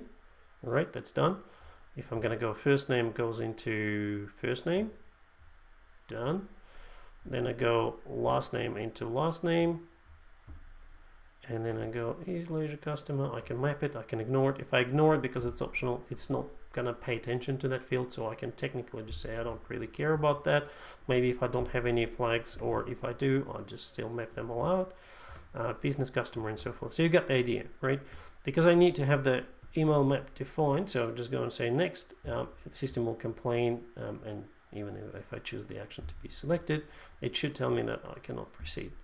There you go. So I haven't finished the mapping. So all the required ones will have to be mapped. Everything else, if you don't map it, system will just ignore them. So they will be treated as empty values are coming through. So that's kind of like the options that you want to go through. I'll keep it mapped by header because my file is designed to fit into the data model, so I don't have to worry. And then coming up into the data action, remember the drop down was in the import dialog. It's sort of the same. So you can add new stuff, update records, add an update, or overwrite. So in my case, I actually want to be adding and updating. And the reason for selecting that is, remember, we're working with the customer data. And in my case, I do want the data to be added and updated because we can update customer profile. And therefore, it's going to be a recurring task to go and work through. That's why I want to make sure it does the right thing. At the very last point, you got the review of the activity. Very important to pay attention to all of the stuff that you went through and configured. So just double check that you've got the right target dot extension. You've got import location correctly selected, the file naming pattern. If you have the file, that's great, but double check that. Sometimes you might mistype it and still have the match and so forth. And then the mapping, that it does make sense, and most importantly, data action, because that's quite critical to ensure that it sort of works correctly. So in this case, I've done the configuration, finished. Now, what we resulted in with as a result of that configuration is I now have the activity that I can run. So I can create it, I went through the wizard, and the initial intention that I was trying to go through, and actually I might try to do it again, is it will walk me through the import step, but it's manual. This activity is automated, and now I'm not actually looking for the file to be done through the user interface, uploaded from my computer. I would look for the file to be dropped on FTP. So that's a really important distinction. And in addition to that, because as you can see, we are in the automation studio, I can automate the task. So I can run it as a one-off, and I can run it once. Yeah, I do want to run the file. So one of the things, remember I said, keep an eye on the email because I've got customer file dot extension started successfully. And now I'm going to look at that and try to figure out, so what actually happened. So I can look into the import file history. It will tell me like, was it completed? Yeah, great, but there's not much. There's no summary. There's no sort of activity. And I know that I didn't drop the file in FTP. System tells me it sort of went and completed. And I think if I'm gonna look into the actual action log, it might give me a bit more details here, but it doesn't. And I always have troubles with action logs. So for any reason, this is where you go. If I am creating an import activity, especially at the time when I develop it for the first time, your email address have to be enabled on it, right? You want to make sure that it is configurable, because then you can look up for any errors. Now, let me just pause that screen share for a sec. I'm going to try to see that email that supposedly came through with the summary, and I'll show you what it looks like as a result. Because when I run that activity at this point in time, there is no file on FTP. And the process that when it runs through, it shouldn't be successful. It should tell me that the system didn't do anything. So I'll see if that email eventually comes up, because at the moment it's not. It might take a minute or so. What I'm progressing next to while I'm waiting for that email is I do in fact want to connect and drop that file on FTP. But before I do so, I want to pause and ask Shibu if there are any questions that I need to address to. Yeah, there's one question left that Okay. came in. So how do we ensure the date format which I'm applying in Query Studio is correct? This person tried to pull data applying the same date format which was there in the DE, but it's not Mm-hmm. taking it. So is there any best practice regarding the date format? Yeah, usually when you go into the dates, I put into ISO format. So you go 4 digits for a year, dash 2 digits for, was it dash or not dash? Because you year, month, day, and then you've got hour, column, minute, and seconds. So it's a 10, 20 character, I think, string or something like that. I'll find that one in a second. You have another option is, because you can do like a bit of a date conversion. So you've got, if you're working in the Query Studio, you've got a function, convert or cast as a date. So you put the string format and it will cast you as a date. You look at the SQL reference to say what formats are supported. So Query Studio kind of works at the account level configuration or business unit configuration on the time zone perspective. So it will recognize what timestamp is supported based on your business unit setting. So when you look at the automation, you saw that I've got the drop down. I can nominate what particular format to look for. When you go into some other activities, they don't have an option to choose how do I work with the dates. And what happens then is it actually looks at the business unit configuration in the setup. Every business unit has a date and locale setup and configured. So you can look into say, what is my locale and how my dates should look like. There's always a reference on the help page to help you navigate these different timestamps across different time zones. But it's a good question because it's something that really comes up, especially in the import configurations, and you're running up the queries to qualify the data, and system is not kind of accepting the values that you push in, so that works. All right, so let me have a quick look if I did receive anything here. Some of my emails are not coming through easily, some of them do, so that's not yet. All right, it didn't come through just yet. Now, what I will do next is I'll actually deploy the file into the FTP, and we'll see if we can kind of progress with certain activities. But maybe even before that, so before I do the actual file drop, what I want to do is I want to automate that process. And remember, one of the things that we put ahead of us was we want to orchestrate the automated import. So I created the activity, I can run manually once, that's great, but I'm not going to be coming here every single day to do that. And imagine for our use case, we expect customer data to come up, let's say every day, once a day. So what I will do is I've got an automation program. When I start, I need to define the name, so I'll do data import activities.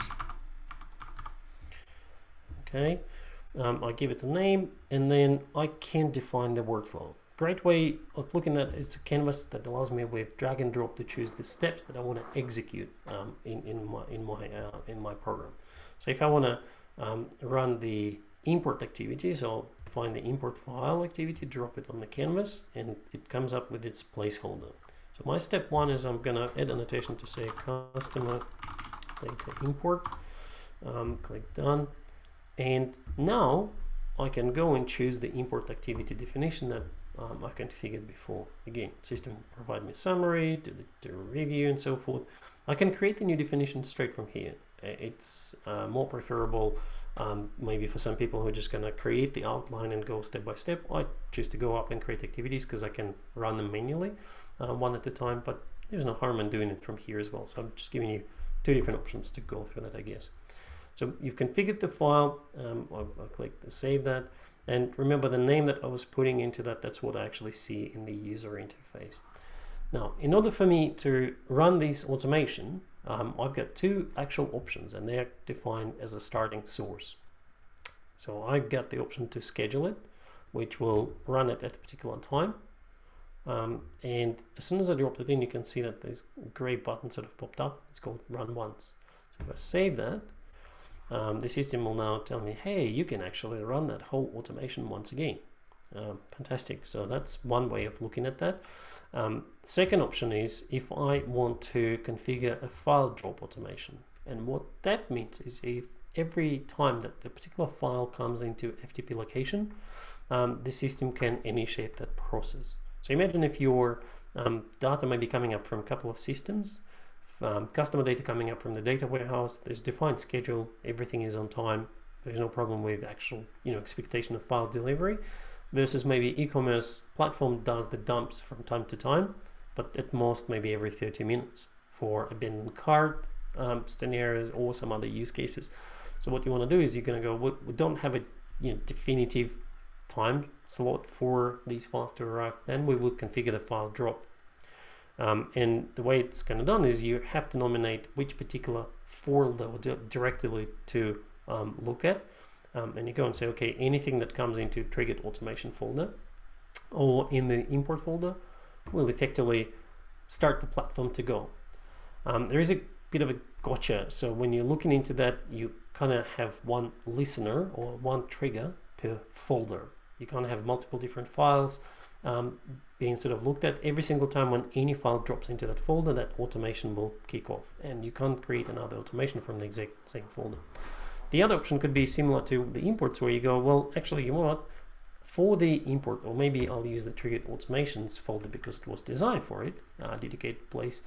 I'll use the file name pattern where the file contains customer, right? So any file that contains customer in the name will trigger this program to start.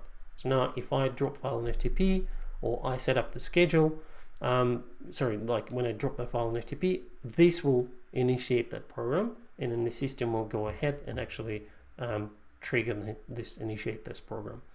If I want to enable or disable queuing, the reason for that flag is if you've got multiple files coming up and the system is still processing, so there could be 10 different steps in the automation, you want to ensure that platform, every other new file gets in the queue, and then when the first one is done, it starts the next one, versus if the file came in during the processing, we want to ignore that. So that's what that disable queuing means. All right, so it's shows you up how it sort of operates and so forth. So if I want to do it this way, then I click done, and basically when I save that, I can activate the platform to be sitting down and waiting for me to drop the file on FTP. So if I want to do that, I can certainly do that. Before that though, similar to the import activity, what I want to look at is potentially creating a notification for myself. At this point in time, we have one import activity, right? And it will send me an email with a summary, how the import went and so forth. I want to have notifications that are coming up for the completion or non-completion of the entire automation. Because I might have 10 different steps, step 7 fails, I want to be informed about that. I may or may not necessarily need to know about the successful completion, but I do want to know about maybe runtime errors and so forth, or something that skips the run for whatever reason. So that's where I go, okay, I'll put my email address here in notification, and I can add a note to say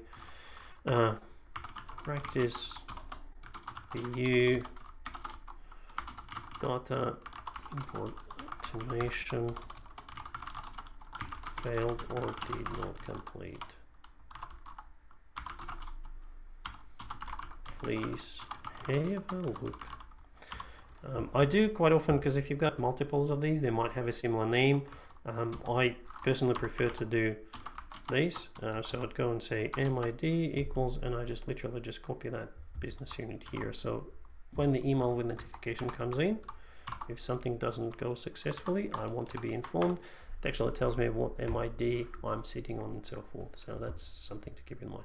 So if I save that now, I've got my options here. I'm not really interested about successful runs. Like I really want to pay attention to anything that fails. A good way could be is if you want to automate that handling of these automations into external workflow activities, you can. So you can choose, like, it needs to be email driven, but we do have some customers who trigger certain internal processes based on the import completion notification or error and failure. Something to consider and think through.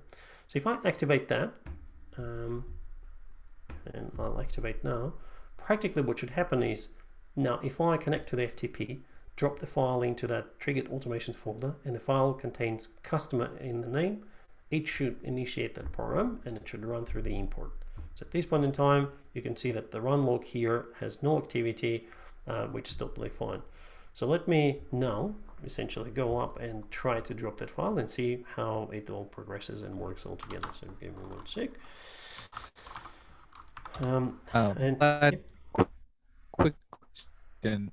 yep, So the import activity, I think you configured it to the import folder, right?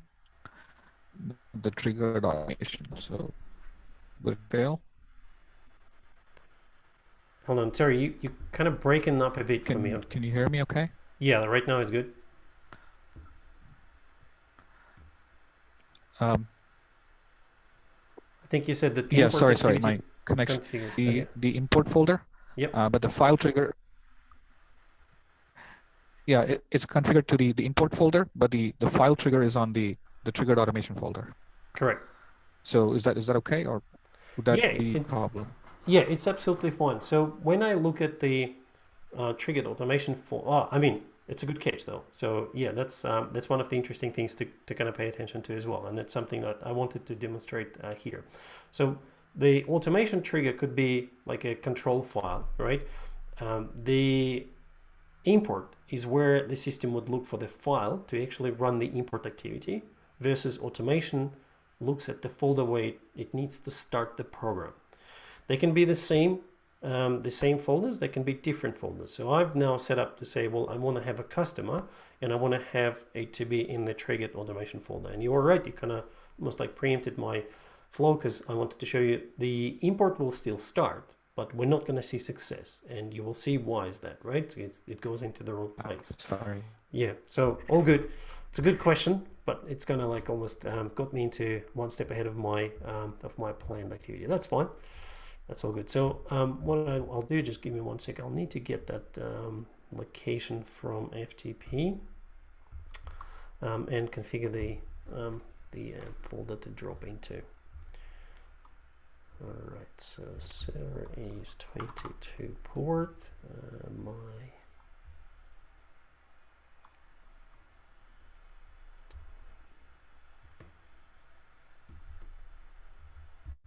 Okay. Management accounts.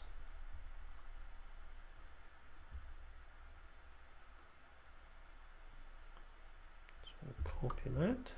That's my URL. Then we go username. And if I got my password correct, 3.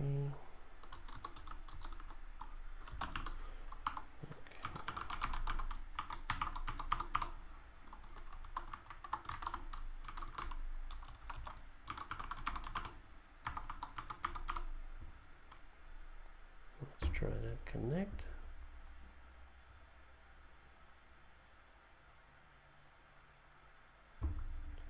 Drag in, cancel.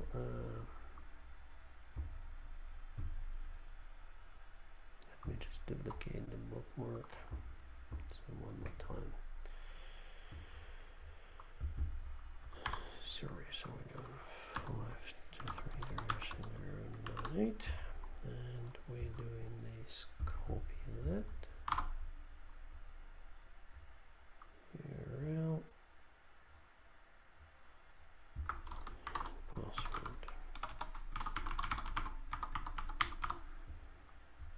Okay, no case.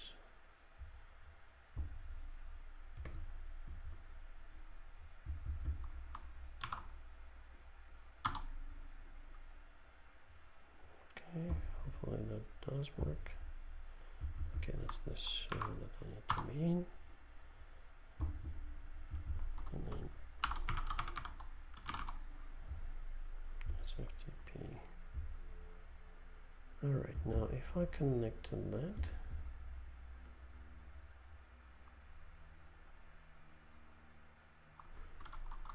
okay, I think I got the password wrong, hold on. Perfect. All right, and I'm just double checking. Do I share the browser only, or do I actually see my screen? We can see both. Yeah. Okay, cool. So in this case, hold on, come back. So if I look at the directory itself, so you can see that I've got 3 different folders here. I've got import, I've got triggers, and so forth.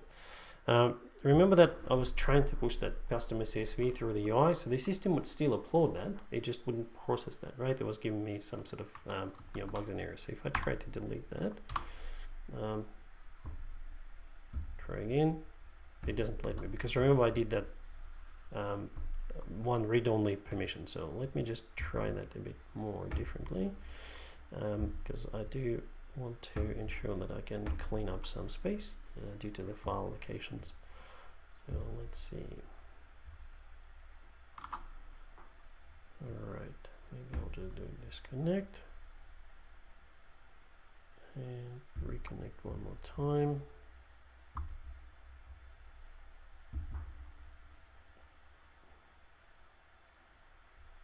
Okay, now can I delete that? Yep, so permissions are working fine now. I'm sitting in the import directory because I set it up to go straight into the import, but if I want to go into the triggered automations, I can come here, again, it's empty. So what I'm doing now is I'm kind of finding my lovely file that I crafted, and I'm dropping it into the triggered automation. So it's coming up, connecting, uploading, done. So the file is done. That step is over. I'm navigating back into the automation studio, and right now my expectation would be that the program kicked off.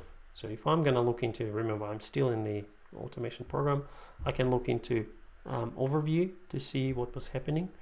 You can see that screen, it's looking for details, and oops, it says import failed. The file customer CSV is not found. So if I look into view and activity details, I can actually look into, hold on a second, what did happen here? So that's the way to start looking into how do I error resolve that. So I'm going, okay, cancel activity here.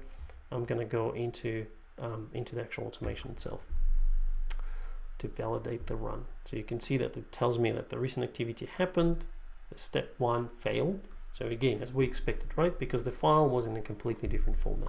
So that is one very common scenario of where things do go wrong, and that's something that you want to be aware of, especially when you're configuring these, triggered automations and so forth. So now, what I'm going to do next is, and I'll see, because I'm expecting the email to come through, but we'll see how it sort of comes in and complains. In the meantime, what I'd like to do is I'm going to go and change that to be not a triggered automation. I actually want it to be a scheduled automation. So again, I don't need it to be triggered by the file drop. We proven the fact that when the file was dropped, the system kind of triggered the process. I'm going to save that as is. And normally what you would go through is you want to go through the configuration. You would define when do you want the automation to start. Again, you've got a few options to choose in terms of date and time. Let's say I want it to start from Monday next week. I'm going to start at a particular point in time, so let's say 7:30 a.m. I'm choosing the time zone. Again, that's when do we gonna start the program, in which particular time zone. Your account could be in Malaysia, your account could be in the United States, in India, I can be in Australia, but I know that my file is coming up from Australia at 7:30 a.m. my Australian time, so therefore I'm going to go with that. For the programs that run pretty much every single time, you can go up and say, well, yeah, we're going to run daily, and you can say end never. So you're going to repeat every single day. You might have a case where the file comes up once in 2 or 3 days, so you go daily in every 3 days. So that combination of how you want to play that, maybe it's just weekdays, maybe it's weekly, and you have to choose and say, well, it's coming Monday, Tuesday, and Friday. Again, it runs these 3 days of the week. Every other day, it's just going to skip and not going to do anything. So you're defining the schedule, whatever makes sense for you. I'll do it daily. I can say, it can actually finish after 10 runs. That's another way for looking into that. And in similar fashion, I'll say, okay, that's fine. I'm going to click done. Save the program, and it's good to go to be activated. So at this point in time, it's not running because I haven't activated the program, and you can see it sits in the pause state.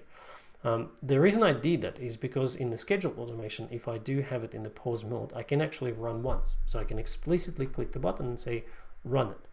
Why do I want to do that? Is I want to drop the file on FTP to go from the triggered automations, well, not from the triggered one, but I just want to go into the import folder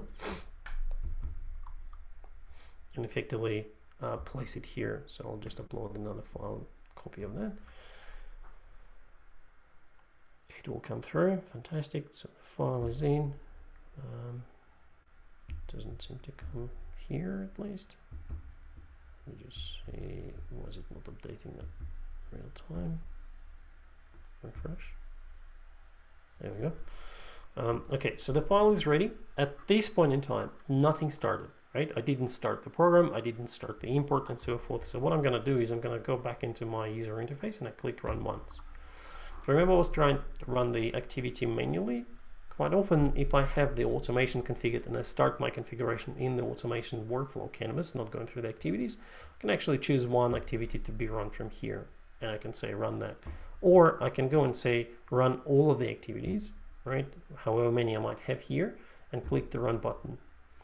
Again, it will tell me this is what I'm running, this is what I'm not running, and then if you want to have notifications, this is where they're going to go. I'm going to put it into successful as well if I need to, and then click run now. So in my case, all I want to see is the program starts.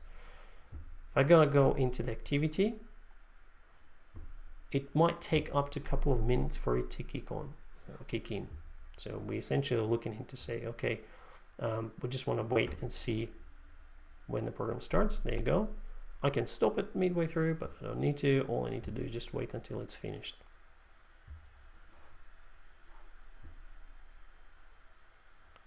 So now the see the difference between them is that this one, it's actually failed automation. So it didn't come through. And in my case, I know we had a bit of a trouble with the internal emails when they're coming through. I might change it to Gmail and show you a different example. But essentially, in this case, I would expect to receive an email that will tell me that my data automation failed and it wasn't complete, right? In this case, the program completed. So if I look at that from the operational standpoint of view, the process completed. Now, I know for a fact that my data is not very well structured, and I expect that the system is not going to have all the details populated in the data extension. So let's test that hypothesis and actually see what did we end up doing in the actual data extension. I'm hoping that my notification will still come through with both of these activities, but if not, as I said, I'll have to rerun that and change the email addresses in a second. So data extension, remember I've got two mandatory fields that are required for the system to inject the records. I've got customer ID and I've got email address. So you can see that the records, I've got only one, even though the the process went through and everything was to be successful. So in my case, I will show you that the file that we have right now here contains placeholder for my email address, right? So if I look at the email itself, it just says it's your email address. This is not acceptable format for the platform. And normally I would expect the email to come through and tell me, hey Vlad, you have a problem. And then it has an attachment to demonstrate that. Now, because the email didn't come through, let me just do one trick here, is if I refresh that, the system has a results file. So I want to look at the results file.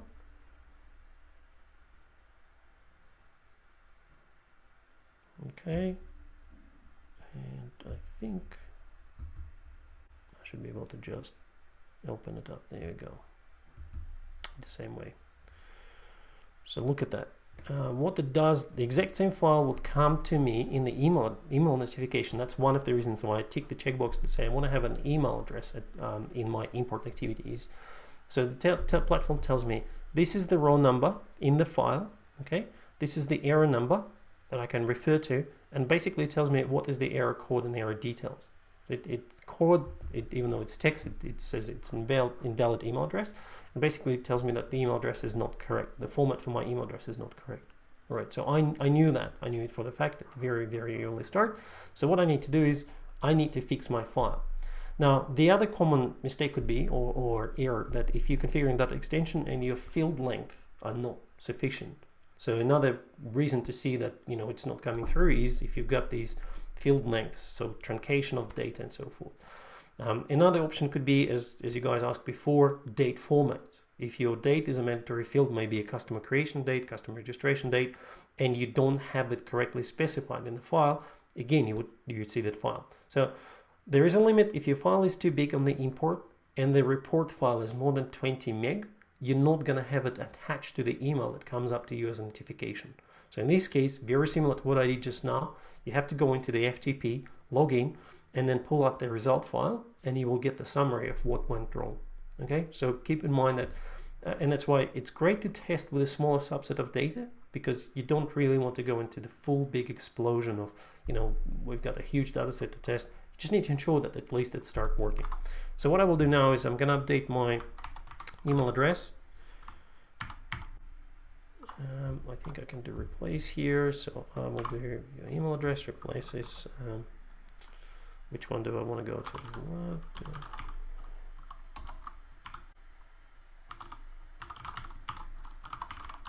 I think that's the one. Okay, done. Save that. Okay, customer is edited. I'm gonna delete that customer file once again and upload this one in.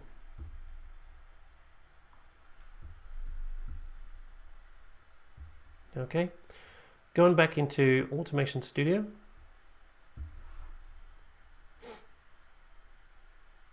I'm going to quickly demonstrate to you that we are pretty much at the end of what we wanted to do today. So you can see that the program completed. It's a good thing is because you can see all the activities that have been running. So you can actually have a bit of a summary.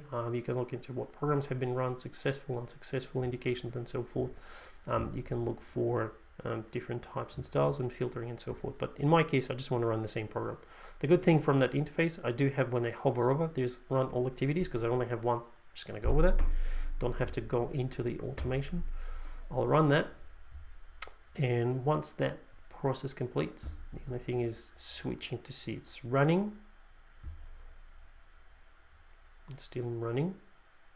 It doesn't auto refresh the status, so I'm triggering the different views as a trick to see now it's completed. Okay, if I update that, it should be 3. There you go, 3 runs.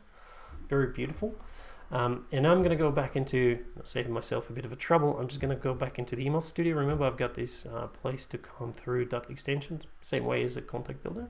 But you can see that now I've got 31 records. If you remember, my option was to configure that.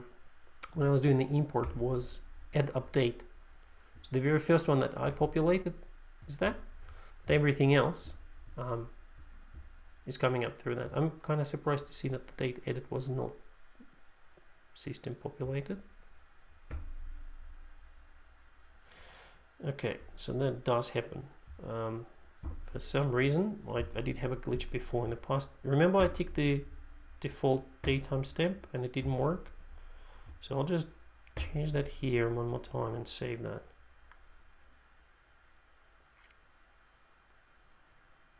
I don't know why it didn't work last time. I had that similar glitch in the past with me for some reason. Some strange things do happen to me from time to time, so it's normal. Could be browser behavior. But anyway, so the program run is complete. In the Automation Studio, we've seen that it was completed. You can look into activity status. You can see that it's running and so forth. So essentially what is interesting when you start looking into some of the activities is looking to see, one of the things to always keep in mind is your data activities should never have a high error rate.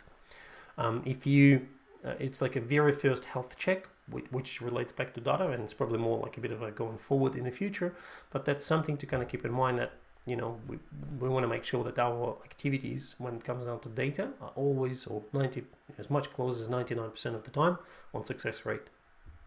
So keep an eye on that periodically and make sure that you do health check. Going back into summary, what we've done and accomplished today, I think it's been a really, really good run. Hopefully it was the same for you and it felt the same way. What we aimed for was to go through and configure data extensions. I've configured only one, so for our next session I'll configure any remaining ones. I think it took me a bit of a time to talk through some of these concepts. We've configured the FTP location. We've configured access to that FTP location. We've got the import activity. We run it. We had a look at the results with success and error, and we configured the automation program that we can start running. We tried with the triggered and we tried with the schedule, which is ultimately what you would be doing.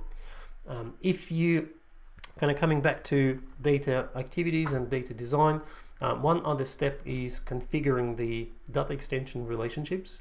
That's something to do with segmentation. I'm going to touch based on that after I prepare the remaining data extensions, and I'll show you a couple of places where we're configuring relationship and kind of managing that. But from the data integration standpoint of view, that gives you an idea on what are the tasks that you would go through. Hopefully you understand that data extension is the table, understand the difference between the contact key and the primary key. These are the common questions that come up for someone who is a bit new to data and marketing data specifically. And you understand that, you know, Automation Studio, this is our effectively process execution tool. I've only demonstrated to you import activity, but there are quite a few other activities that you can use as a result, you know, to kind of, you know, to do certain actions within the platform. Like one of the good examples for us could be to add things like verification step. So when we run the import activity, I can actually say, has any records been imported? And if not, I don't want to continue process of automation. And something I'll kind of walk you through on the subsequent session as well, because we're going to incorporate some of these logistics into the flow. But primarily, it might look complicated, might look a bit simple. I'm not judging by any all means. You understand now that you've got, you know, tables. You understand that you've got different data types to work with. You need to do a bit of alignment matching towards the customer data requirements.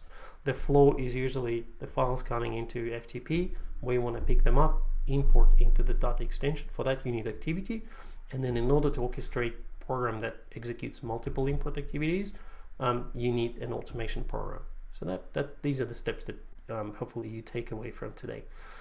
Once I get more activity, so for the next time, I will configure the remaining activities and actions and data extensions. I'm not going to define the relationship between them, because next time we're looking into, and let me actually show what I would do in the next time.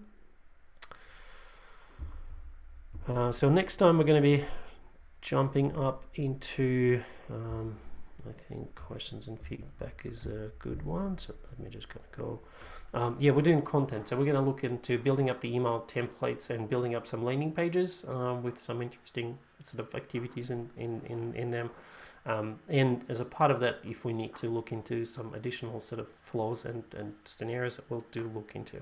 The data that you imported, one of the things that we're going to talk about will be used for personalization in the emails. So that's one direct sort of use case. And then the web content that we're going to talk through is about how do you actually capture the data through potentially web forms that you host on the landing pages and Marketing Cloud. So that's the plan for the next time. I know that we are on time. I really appreciate you being with us today. If anyone has any further questions, let's just address and discuss them. If you need to drop off, feel free to do so. But I'm happy to take another 5 or 10 minutes if we've got questions to address. Yep. Vlad, can you hear me okay? Yeah. Okay, great. So there's one question from Kelvin. He was asking about the date format, Yep. like when we use it for the file import, like for the triggered file drop, right? So is it the local date set by the admin, like the locale date, or is it like the US, the central time date that the system refers to when we use the parameters? Yep. So The personalized the strings that we use, like the percentage date. Yep. So the way the platform kind of does it, it would look into, and it's a even though it's a system one, I'm pretty sure it does the system lookup, but it kind of looks into if you define the year, date, and time kind of thing, it will pick up the latest one that it can recognize. So for the fact that yes, you might have the file that comes up with the date that is in the future, it is possible to get to that level, so you might have that sort of a bit of a race condition, but from the practical, I'll actually need to double check if that was changed to pick up from account based time zone. So let me kind of wind back a bit. I just need to confirm whether or not it is using the Central Standard Time to assess that, or is it using the account level or business unit level time. The reason I'm not sure is, to be honest, there were a couple of places where it worked one way and a couple of places worked the other way, and I honestly haven't played enough with the timestamps recently to tell you 100% confidence which is the right one. So I'll take away and confirm you for the next time, not to hold you up, the time date for trigger. Great. Thanks, Vlad. Vlad, are we planning to share any exercise for hands-on, like maybe a couple of sessions later, or like Yes. a Yep. Quip down where people try out? Okay. Absolutely. Okay. So for the next Friday, we're gonna have And the one question. exercises. Yeah, sorry. No, you're right. I think we're getting a bit of an overlap. But for the next Friday, for the next session, I'll get the exercises ready for you to follow through. So if you want to choose to go and kind of follow as we go, you certainly can. I'm gonna sort of share with you, like with a 1 week delay on the last session. After the last session, I'm just gonna give you give that to you. So for anyone who has access to the instance and want to try and follow and do stuff, absolutely you would be able to do that. Great. Thanks, Vlad. Naji had a question, but I think she had to drop off. So are we planning to show data extract anytime in future? I wasn't necessarily going to do that, but I can certainly incorporate that into the flow. That's not very difficult to actually embed that. Tracking. Okay, great. Extract. Let me take it away and think through that. Can we incorporate that into the workflow?